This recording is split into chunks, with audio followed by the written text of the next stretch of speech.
Welcome friends. तो आज हम आरसीसी के 51 से 100 तक के क्वेश्चन करेंगे। 1 से लेके 50 तक के हमने इससे पहले कर दिए थे, जिसमें काफ़ी अच्छा रिस्पांस मिला है। तो यही उम्मीद है कि क्या आगे भी काफ़ी अच्छा रिस्पांस मिलेगा। ठीक है, तो फिर ज़्यादा टाइम वेस्ट नहीं करेंगे, स्टार्ट करते हैं पहले क्वेश्चन से।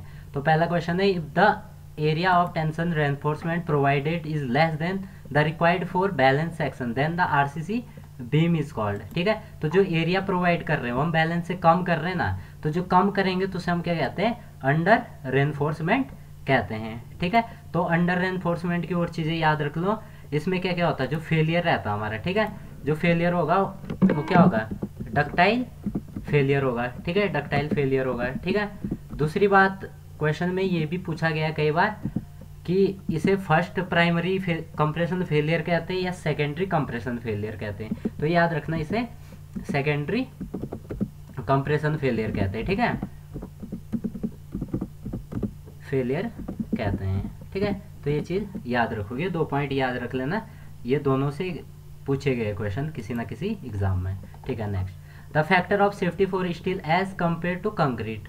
ठीक है, कंक्रीट के कंपैरिजन में स्टील का फैक्टर ऑफ सेफ्टी पूछा हुआ है, तो तुम्हें पता होना चाहिए स्टील का कितना होता है फैक्टर ऑफ सेफ्टी, कितना होता है, 1.15 होता है, ये तो पार्शियल फैक्टर ऑफ सेफ्टी। ठीक है, कंक्रीट का कितना होता है, कंक्रीट का होता है 1.5। तो ऑब्वियस ही बात है, स्टील का क्या कम है ना, तो फिर जो फैक्टर ऑफ सेफ्टी होगा स्टील का वो क्या होगा, lower than that of concrete. Okay, next, pick up the incorrect statement from the following. Tensile reinforcement bars of a rectangular beam number 1 are curtailed if not required to resist the bending moment. अगर required नहीं है तो हम उन्हें curtail कर देते हैं, तो सही बात है। तो कर्टलमेंट का मतलब क्या होता है, कर्टलमेंट का मतलब होता है कि काट देना, काट देना किसको, सरिया को। तो ठीक है, तो हम सरिया क्या करते हैं ना, पूरी प्रोवाइड ना करके इतना प्रोवाइड कर देंगे। ठीक है, क्योंकि एक चीज़ तुम्हें ध्यान होनी चाहिए, वो क्या होता है, जो हमारा बेंडिंग मोमेंट आता है, पॉजिटिव बेंडिंग मोमेंट मैक्सिमम कहाँ पे आता है, सेंटर वाले एरिया में आता है, सपोर्ट्स में धीरे धीरे कम हो जाता है। ठीक है, और उसके बाद जो हमारा नेगेटिव बेंडिंग मोमेंट आता हो जाता है सपोर्ट में, तो इसे हम कर्टलमेंट ऑफ बीम बार कहते हैं। ठीक है, काट काट के लगाना। ठीक है, दूसरा है, are bent up at suitable place to serve as a shear reinforcement. तो ये भी हम करते हैं, कैसे करते हैं, देखो ये हमारी बीम है सपोज, ठीक है, लॉन्गिट्यूडनल सेक्शन दिखा रहा हूँ मैं, तो हम क्या करते हैं, ये हमारी अगर सरिया है, ठीक है, तो इसे क्या कर देते हैं, यहाँ से हल्का सा बेंट अप कर देंगे, फिर ऐसा कर देंगे। ठीक है, इसको हल्का सा बेंट अप कर देंगे, फिर ऐसा कर देंगे। ठीक है, अब इसका बेनिफिट क्या होता है, जो ये पोर्शन है ये तो बेंडिंग मोमेंट को रेजिस्ट करेगा, पॉजिटिव बेंडिंग मोमेंट को, ये वाला पोर्शन है ये शेयर फोर्स को रेजिस्ट करेगा। ठीक है, और जो ये वाला पोर्शन है, ये वाला पोर्शन हमारे क्या करेगा, नेगेटिव बेंडिंग मोमेंट को रेजिस्ट करेगा। ठीक है, ऑप्शन नंबर 3 है, are bent down at suitable place to serve as a shear reinforcement. तो ये तो गलत है ना, क्योंकि बेंट अप करते हैं ना, बेंट डाउन नहीं करते हैं। तो क्वेश्चन में ये पूछा गया कि इनकरेक्ट कौन सा है, तो ऑप्शन नंबर सी हमारा इसका सही ऑप्शन हो जाएगा। Okay, next, in a singly reinforcement beam if the permissible stress in concrete reaches earlier than that in steel the beam section is called। तो कंक्रीट में पहले रीच कर रहा है और स्टील में बाद में कर रहा है, तो इस सेक्शन को हम क्या कहते हैं, इस सेक्शन को कहते हैं हम ओवर रेनफोर्समेंट। ओवर रेनफोर्समेंट का मतलब कि स्टील हमने ज़्यादा ही प्रोवाइड कर रखा है, ज़्यादा प्रोवाइड कर रखा है तो स्टील तो फेल हो नहीं रहा है, तो क्या फेल हो रहा है फिर हमारा, कंक्रीट फेल कर जा रहा है। ठीक है, और एक चीज़ दूसरी याद रखना, इसी को हम क्या कहते हैं, प्राइमरी। ठीक है, इसी को हम प्राइमरी कंप्रेशन फेलियर कहते हैं,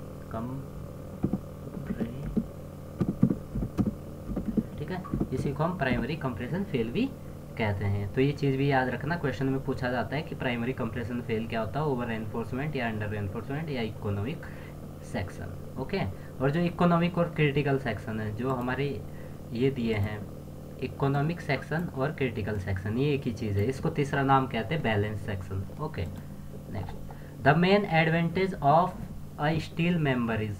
स्टील मेंबर का मेन एडवांटेज क्या है, इट्स हाई स्ट्रेंथ, सही बात है, स्ट्रेंथ ज़्यादा होती है, it's gas and water tightness, obvious ही बात है, इट्स लॉन्ग सर्विस लाइफ, तो सही बात है। तो इसका जो करेक्ट आंसर क्या हो जाएगा, option, all option are correct. अब बहुत सारे लोग क्या करते हैं, पहला ऑप्शन पढ़ लेंगे, पहला ऑप्शन पढ़ेंगे तो पहला ऑप्शन तो सही है ही, तो उसे सीधा टिक मार के आ जाएंगे। बट ऐसा नहीं करना, हमें पहले पूरे सारे ऑप्शन पढ़ने, उसके बाद ही हम आगे बढ़ेंगे।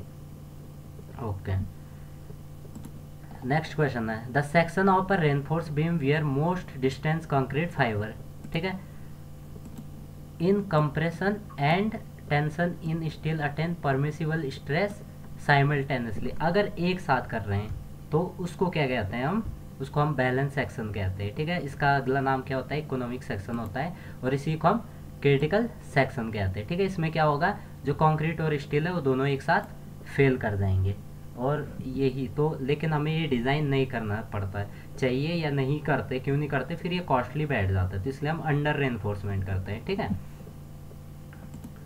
Okay, partial factor of concrete and steel are 1.5 and 1.15 respectively because concrete is heterogeneous while steel is homogeneous. The control on quality of concrete is not as good as that of steel. Concrete is weak in tension, obvious सी बात है।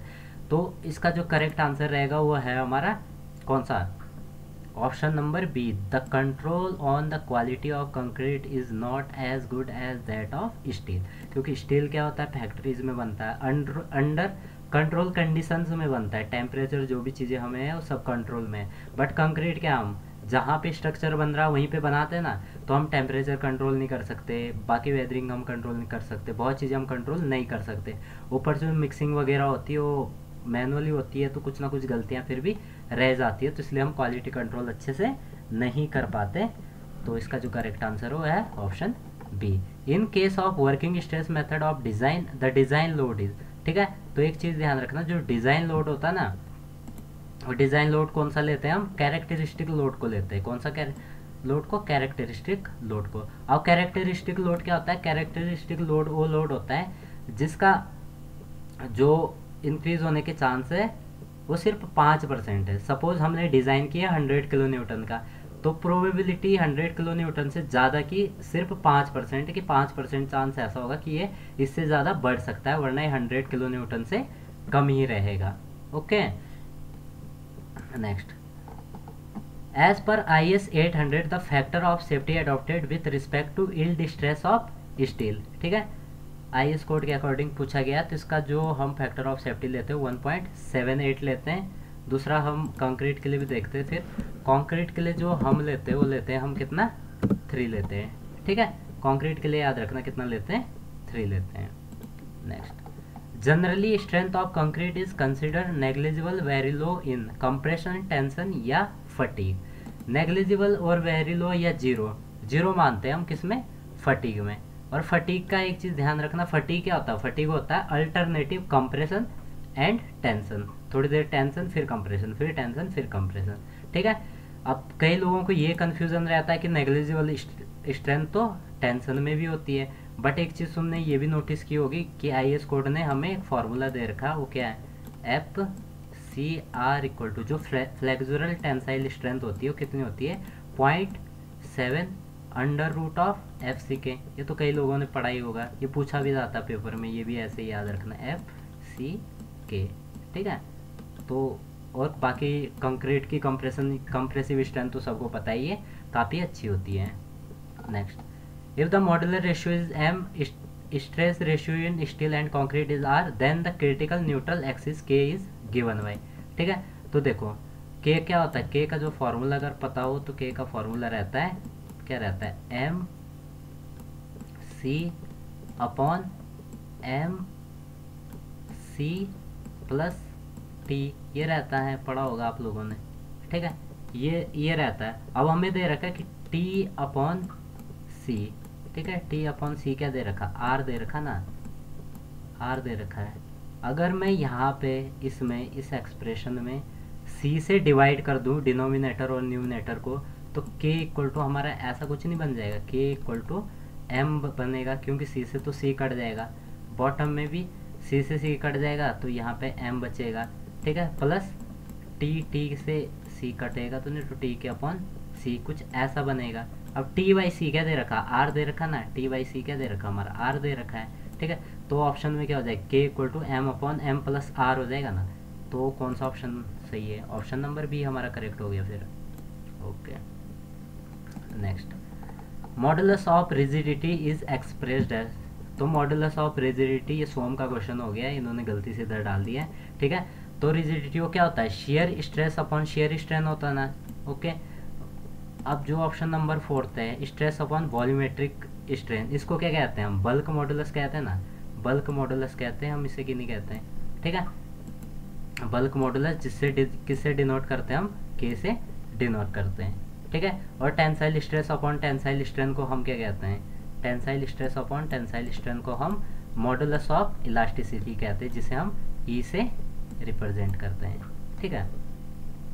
Next, if SV is the average bond stress on a bar of diameter d subjected to maximum stress T, the length of the amendment L is given by, तो यहाँ पे हमें कुछ नहीं, direct ये पूछा कि जो हमारी डेवलपमेंट लेंथ होती है वो क्या होगी। तो डेवलपमेंट लेंथ का अगर तुम लोगों ने याद हो या IS कोड पढ़ते हो या RCC पढ़ी हो, तो सिग्मा 5 होता है, ठीक है, diameter into stress upon 4 tau VD होता है, ठीक है, टाउ होता है, ठीक है। फाई की जगह इन्होंने कहा है कि डी रखो, तो लो डी रख दिया।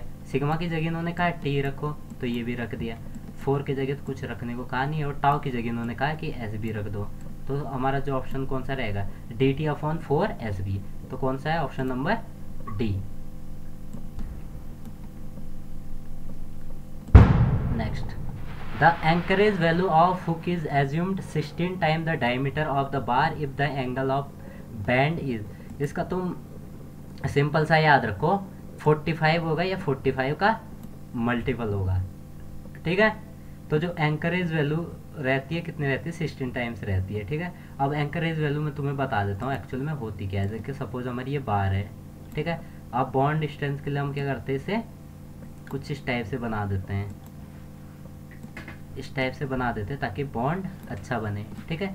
अब एंकरेज वैल्यू क्या होती है, जो जितना एक कर्व पार्ट है ना, ये वाला पार्ट, कर्व वाला पार्ट, इसी को हम एंकरेज वैल्यू कहते हैं, ठीक है। नेक्स्ट,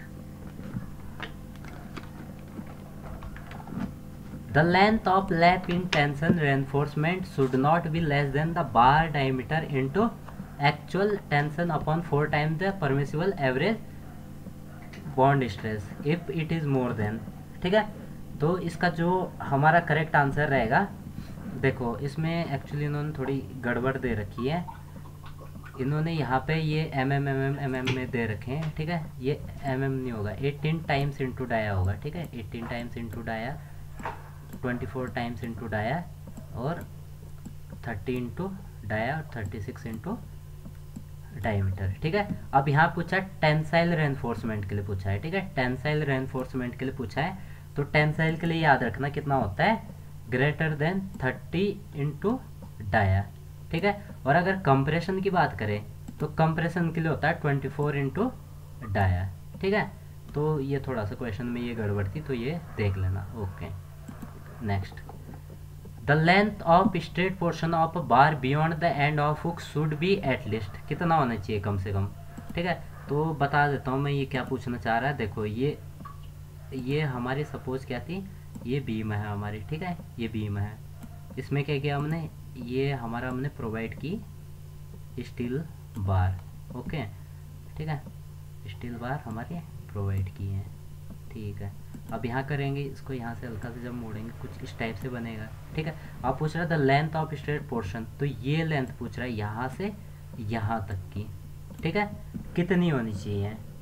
तो ये कितनी होनी चाहिए, हमेशा याद रखना, ये मिनिमम 4 टाइम ऑफ डाया होनी चाहिए, कितनी, 4 टाइम ऑफ डाया, जो स्टील बार यूज़ कर रहे हो उसके डाया का 4 टाइम्स, ठीक है। तो इसका जो करेक्ट आंसर रहेगा option number C, 4 times the diameter. Next, a tension member if subjected to possible reversal of stress due to wind, the slenderness ratio of member should not exceeds, ठीक है। तो किससे ज़्यादा एक्सीड नहीं होना चाहिए, 350 से ज़्यादा एक्सीड नहीं होना चाहिए।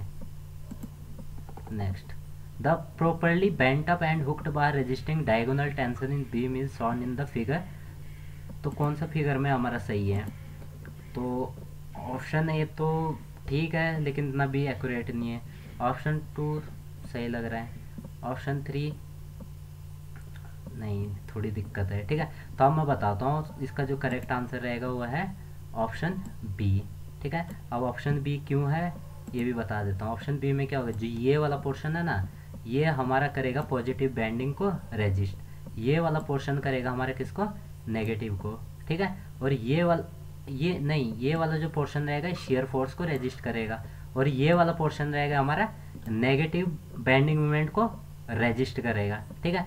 अब देखो ऑप्शन नंबर 3 में, ठीक है, ये मान लिया ये बैंडिंग मोमेंट कर रहा है, बट यहाँ पे अगर पॉजिटिव बैंडिंग मोमेंट आता है यहाँ पे, तो फिर उसे कौन रेजिस्ट करेगा, ठीक है। तो इसका जो करेक्ट आंसर हो जाएगा वो रहेगा option B. In a combined footing, if shear stress exceed 5 kg per centimeter square, the nominal stirrup provided are, ठीक है, एक्सीड कर रहा है कितने से, 5 kg पर सेंटीमीटर स्क्वायर से हमारा shear स्ट्रेस एक्सीड कर रहा है। तो अगर तो ज़्यादा होता है इससे, 5 से ज़्यादा है, देन तो हम 12 का यूज़ करते हैं, तो इसका जो करेक्ट आंसर रहेगा वो 12 रहेगा, ठीक है। अगर 5 से कम है या 5 के बराबर है, देन हम 8 लेग्ड यूज करते हैं।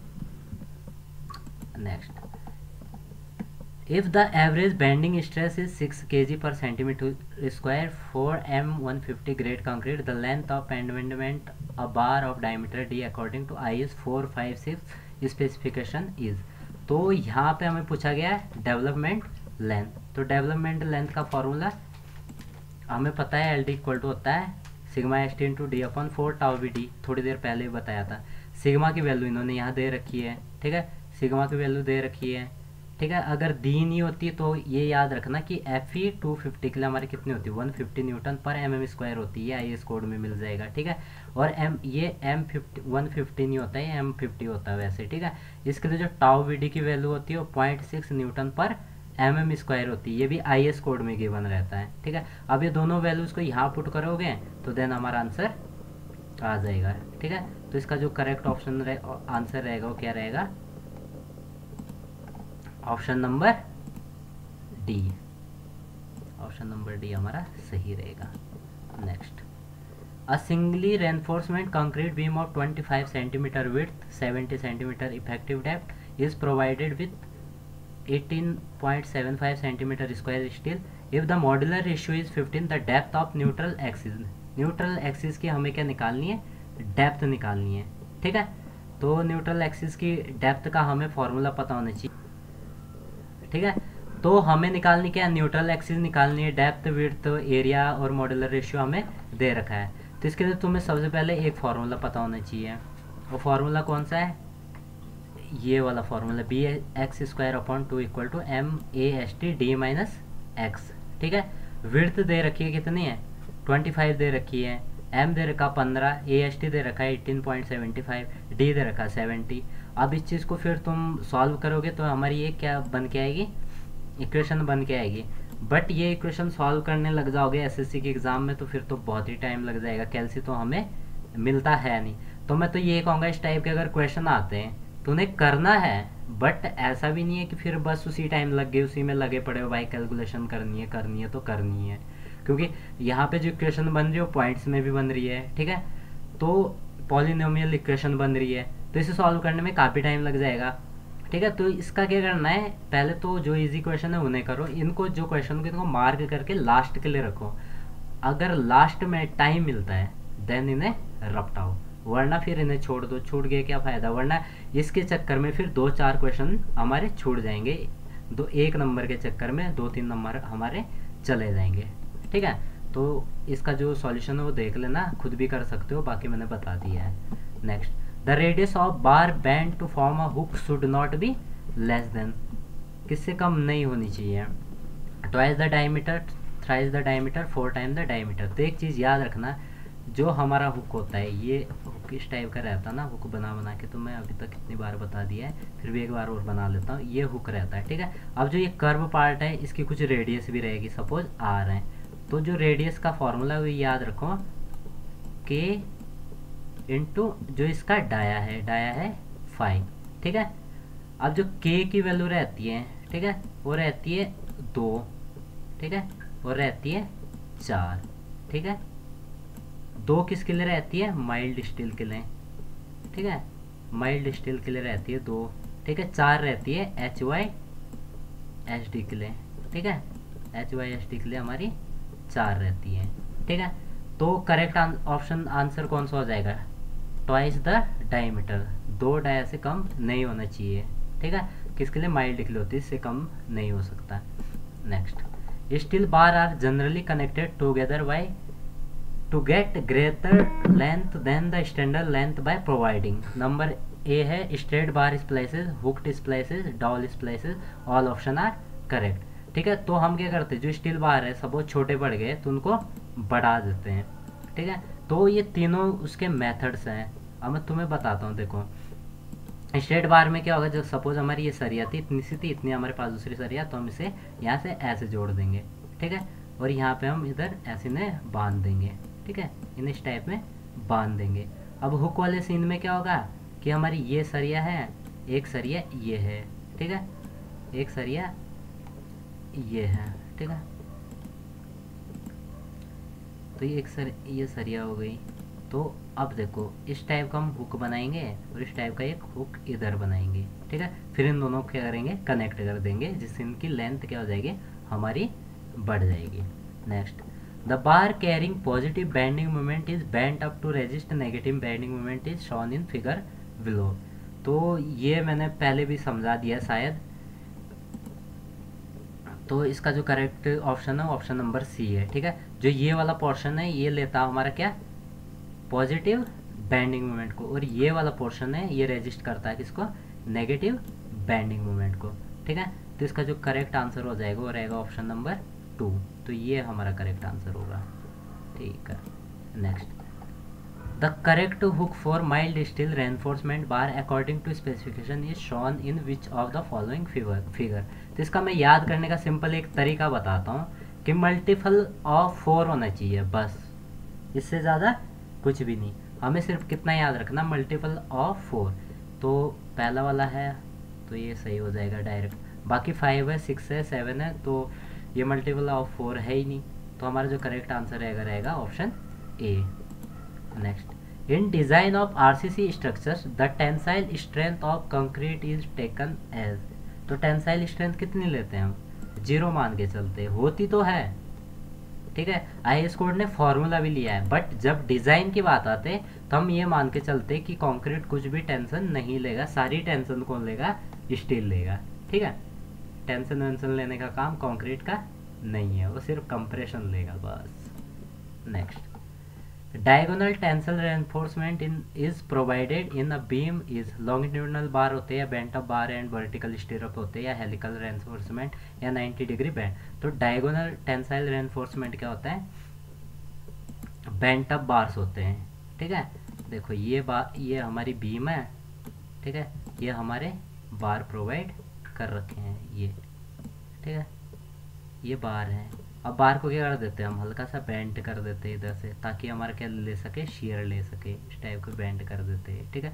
दूसरा क्या करते हैं हम, इनको बांधने के लिए हम इस टाइप के स्टीरअप्स लगाते हैं, इनको स्टीरअप्स कहते हैं, ठीक है। सपोज ये हमारी बीम है, ठीक है, ये हमारी सरियाँ हैं, ठीक है, ये हमारी 4 सरियाँ हैं। तो इनको बांधने के लिए क्या करेंगे हम, ऐसा कुछ टाइप का चौकोर टाइप का देखा होगा तुमने, कुछ ऐसा हम बांध के ऐसा लगाते हैं, ठीक है, ये इस टाइप का। तो इसी को क्या कहते हैं हम, स्टीरअप्स कहते हैं, ठीक है। इनको इंक्लाइंड भी लगा सकते हैं, इंक्लाइंड भी लगाते हैं, ठीक है। एक चीज़ का ध्यान रखोगे, इंक्लाइंड भी लगाते हैं और वर्टिकल भी लगाते हैं, ठीक है। तो इसका जो करेक्ट आंसर रहेगा वो रहेगा option number B, bent up bars and vertical stirrups. Next, the bond strength of concrete increases with. जो बॉन्ड स्ट्रेंथ है, बॉन्डिंग कब ज़्यादा होगी, जब पास आओगे ना तभी तो बॉन्डिंग बढ़ती है।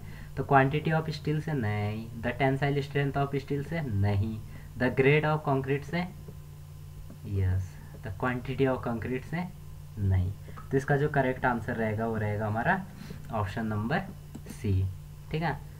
द ग्रेड ऑफ कंक्रीट, जितना अच्छा ग्रेड होगा उतना ज़्यादा। दूसरी चीज़ ये भी याद रखना, जितना ज़्यादा श्रिंकेज होगा, ठीक है, श्रिंकेज ज़्यादा होगा तो फिर हमारी बॉन्डिंग और ज़्यादा बढ़ेगी, ठीक है।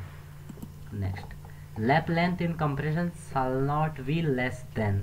जो लैप लेंथ है वो किससे, कम नहीं होनी चाहिए। तो कंप्रेशन के लिए याद रखोगे 24 इंटू डायमीटर ऑफ बार, ठीक है, ये कंप्रेशन के लिए, ठीक है। अगर यहाँ पे टेंशन पूछा होता है तो टेंशन के लिए फिर 35 हो जाता है, ठीक है।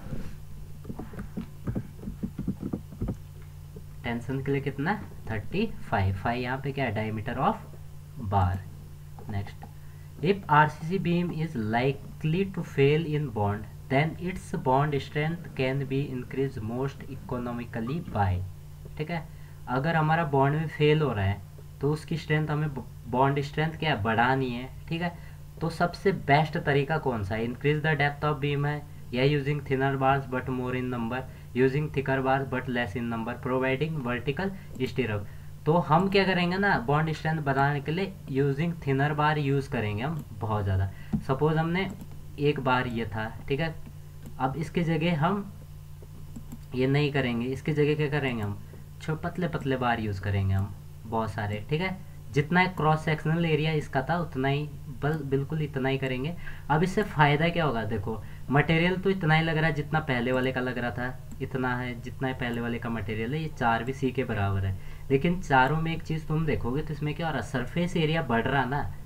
तो अगर सरफेस एरिया बढ़ेगा तो मतलब इनके बाहर ज़्यादा कंक्रीट आएगा, ज़्यादा कंक्रीट आएगा तो ज़्यादा बॉन्डिंग होगी, ठीक है। तो इकोनॉमिकल वे हमारा सिर्फ यही है। कई लोग डेप्थ बता देते हैं, इंक्रीज बता देते, थिकर बार बता देते, बट नहीं, हम क्या करेंगे थिनर बार यूज़ करेंगे पर ज़्यादा करेंगे। पहले अगर हम मोटा कर रहे थे तो हम पतले पतले करेंगे, तो हमारी कॉस्ट क्या होगी उतनी ही रहेगी, बट हमारी जो बॉन्ड स्ट्रेंथ है वो क्या हो जाएगी बढ़ जाएगी। इसका रीज़न क्या है, इस सरफेस एरिया हमारा बढ़ जाएगा, कंक्रीट ज़्यादा सरफेस पे लगेगा। Okay, the bond strength between steel and concrete is due to, easy सा क्वेश्चन है। तो किसकी वजह से होता है, फ्रिक्शन की वजह से होता है, ऑब्वियस सी बात है, और एडेशन की वजह से भी होता है, ठीक है।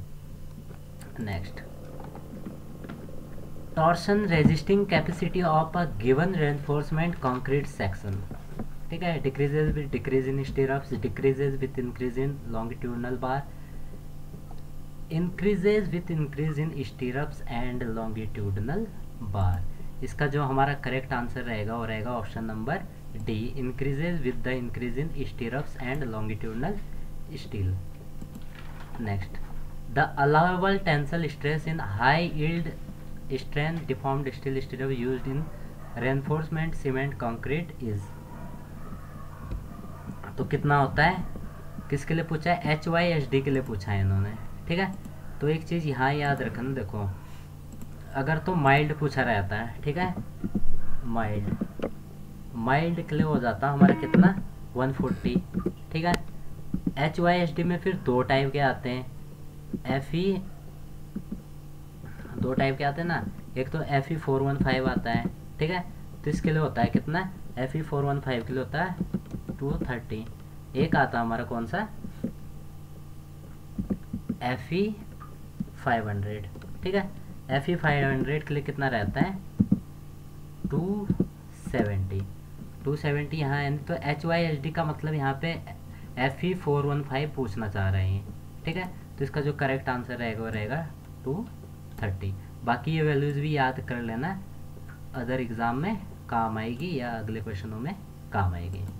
Next, pick up the correct statement from the following, ठीक है, ये पूछा गया हमारा।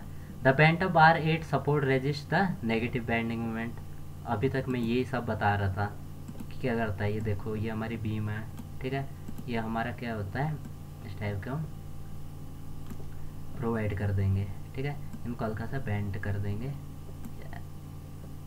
और ऐसा कर देंगे, ठीक है, यहाँ पे थोड़ा तिरछा करेंगे, ऐसा और ऐसा करेंगे, ठीक है। The bent of bar 8 support resist the negative bending moment. तो जो बेंट ऑफ बार ये वाले जो ऊपर है ये वाले, ये क्या करते हैं नेगेटिव करते, ये पॉजिटिव को करते। The bent of bar 8 support resist the sharing force, हाँ शेयर फोर्स को ये रेजिस्ट करते हैं, ये वाला जो पोर्शन रहता है ये रेजिस्ट करता है, ठीक है। The bending of bars nearly support is generally 840 degree. तो जो ये हमारे ये जो बेंट अप किया ना, तो यहाँ पे एक एंगल बनेगा, तो ये एंगल हमारा कितना रहता है 45 डिग्री के बराबर रहता है जनरली। तो इसका करेक्ट आंसर हो जाएगा all option are correct. Next, which one of the following statement is correct. तो ये क्वेश्चन थोड़ा क्लियर नहीं है, तो नेक्स्ट क्वेश्चन में मूव करेंगे। 87, in RCC section of effective depth D, if the vertical stirrups are provided to resist shear, their maximum spacing measured along। ठीक है, तो स्पेसिंग पूछी गई है हमारी वर्टिकल स्टीरअप्स के लिए। तो वर्टिकल स्टीरअप्स के लिए हमारी जो स्पेसिंग रहती है वो कितनी रहती है, 0.75 डी रहती है। ठीक है, कितनी रहती है, 0.75 डी रहती है। तो इसका करेक्ट आंसर रहेगा 0.75 डी रहती है। अब डी किसके लिए रहती है, अगर इंक्लाइंड होता है, अगर हमारे जो स्टीरअप्स है इंक्लाइंड होते तो फिर हम डी देते। ठीक है, इंक्लाइंड होते हैं। ठीक है, तो फिर हम ये देते ऑप्शन नंबर डी। तो इसका करेक्ट आंसर रहेगा C. Next, the design shear stress in reinforcement cement concrete depends upon. तो पहला ऑप्शन है कैरेक्टरिस्टिक स्ट्रेंथ ऑफ कंक्रीट। हाँ, इस पे तो डिपेंड करता ही है। ऑप्शन बी है percentage of longitudinal tensile reinforcement. इस पे नहीं करता, परसेंट से हमें मतलब नहीं है। Characteristic strength of steel, characteristic strength of steel पे डिपेंड तो नहीं करता है।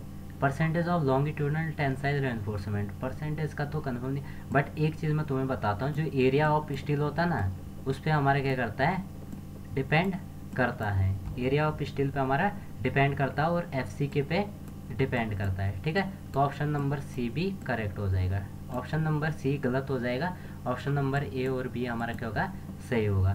तो इसका जो करेक्ट आंसर रहेगा वो रहेगा both A and B. Next,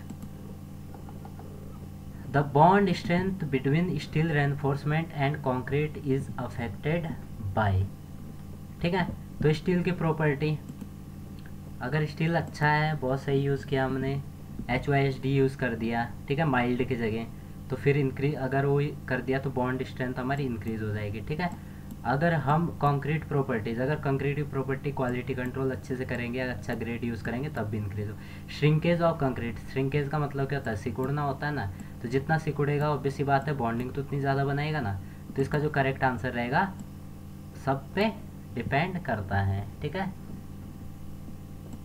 next, the length of straight portion of a bar beyond the end of hook should be at least, कम से कम कितना होना चाहिए। तो कितना होना चाहिए, 4 टाइम्स। ये क्वेश्चन पहले भी कराया गया, ये क्वेश्चन रिपीट हुआ है। तो 4 times the diameter. SSC JEE में ऐसा ही होता है, 20% 20-25% क्वेश्चन सेम टू सेम वो उठा के रख देते हैं। ठीक है, तो और एक चीज़ और काम कर दो यार, लेक्चर पढ़ते हो बढ़िया करके, अच्छा लगता है, सब्सक्राइब और लाइक भी कर दिया करो और शेयर भी कर दिया करो। ठीक है, नेक्स्ट क्वेश्चन है, the total length of a cranked bar through a distance D 845 degree in case of beam of effective length L and depth D। तो इसमें हमें ये पूछा गया है, देखो ये हमारी क्या है, बीम है सपोज। ठीक है, हमारा क्या होगा, ये हमारा प्रोवाइडेड होगा। अब कह रही है हमें यहाँ से ऐसा मोड़ दिया है, ठीक है, यहाँ से ऐसा मोड़ दिया है। ठीक है, अब पूछा टोटल लेंथ कितनी होगी, तो ये वाली लेंथ प्लस करेंगे ना, ये वाली लेंथ दोनों तरफ से।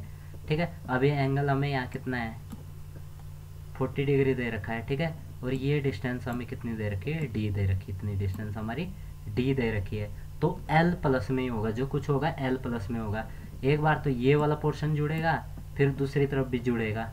ठीक है, तो इसका जो करेक्ट आंसर है वो तो रहेगा हमारा क्या, L + 2 × 0.42 D।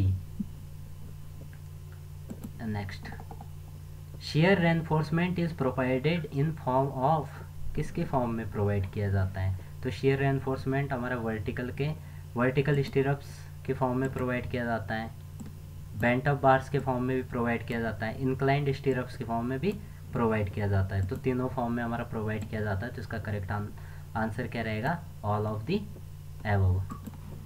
Next, if phi is the diameter of a bar in tension standard hook is equivalent to anchorage value of straight length given by. तो किससे हमारा गिवन रहेगा, तो एक चीज़ ध्यान रखना, कितना होता है, 4/5 पर टन होता ना, 4/5 पर टन होता है। तो स्टैंडर्ड हुक क्या होता है, देखो स्टैंडर्ड हुक क्या होता है, ये है हमारा इसको हमने यहाँ से मोड़ दिया और यहाँ से यहाँ कर दिया, ठीक है।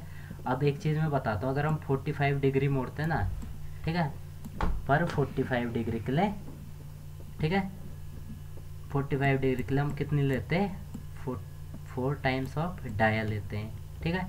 बट यहाँ पे हमने कितनी बार मुड़ा, 180 डिग्री बार, 180 डिग्री तो है, यहाँ से इधर को जा रहा था ये, अब इधर को जा रहा है, तो इसका मतलब 180 डिग्री मुड़ा ना, 180 डिग्री में मुड़ा है, ठीक है। 45 डिग्री के लिए 4D होता है, तो 180 डिग्री के लिए कितना, 45 का 4 गुना होता है 180D, तो 4D का 4 गुना क्या होगा, 16D। तो इसका जो करेक्ट आंसर रहेगा वो रहेगा C, 16/5। Okay, next, if sigma s is the stress in bar and tau vd is the design bond stress, then the development length of a bar of diameter 5।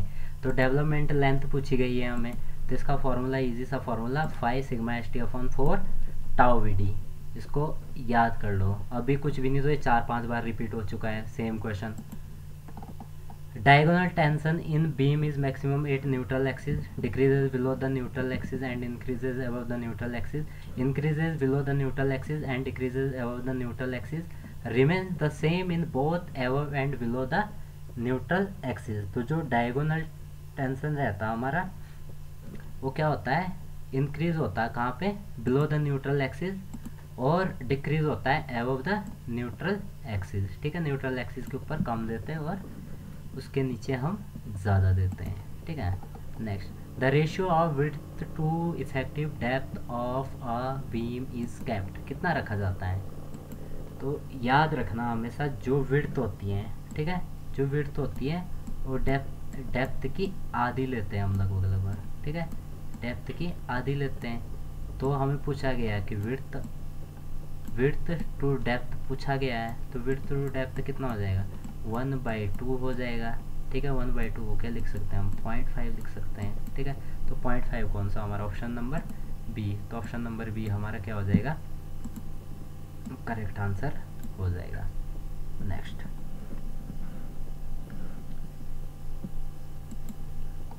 if the ratio of the overall depth does not exist and the stiffness of beam will ordinarily be satisfactory in case of A, ठीक है। तो cantilever, SSB, continuous beam, ये कोई भी इसको support नहीं करता, तो ये जो आंसर रहेगा हमारा इनकरेक्ट रहेगा। अब मैं तुम सबको बता देता हूँ कि किसके लिए क्या होता है, ठीक है।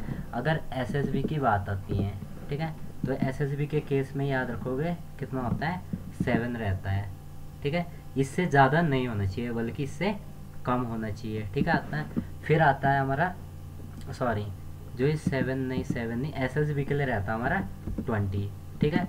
फिर होता है कैंटिलीवर, ठीक है, कैंटिलीवर के लिए कितना होता है, 7, ठीक है। फिर आता है हमारा कंटिन्यूस बीम, कंटिन्यूस बीम के लिए कितना रहेगा, फिर कंटिन्यूस बीम के लिए रहता है हमारा 26। तो जो ये हमारा दिया हुआ है, ये क्या दे रखा है, L/D का रेशियो, ठीक है। L/D का रेशियो 20 से ज़्यादा नहीं होना चाहिए, 7 से ज़्यादा नहीं होना चाहिए, 26 से ज़्यादा नहीं होना चाहिए, इन तीनों कंडीशन में, ठीक है। तो यहाँ पे ऐसा कुछ है भी नहीं, तो इसका जो करेक्ट आंसर रहेगा वो रहेगा ऑप्शन नंबर डी। तो आज के लिए बस इतने ही क्वेश्चन है, बाकी 101 से लेके 151 तक मैं अगली वीडियो में लेकर आऊँगा। तो अपडेट पाने के लिए बस आप लोग क्या करो, सब्सक्राइब कर दो, इसको लाइक कर दो, और शेयर कर सकते हो तो शेयर कर दो। तो आज के लिए इतना ही, थैंक यू।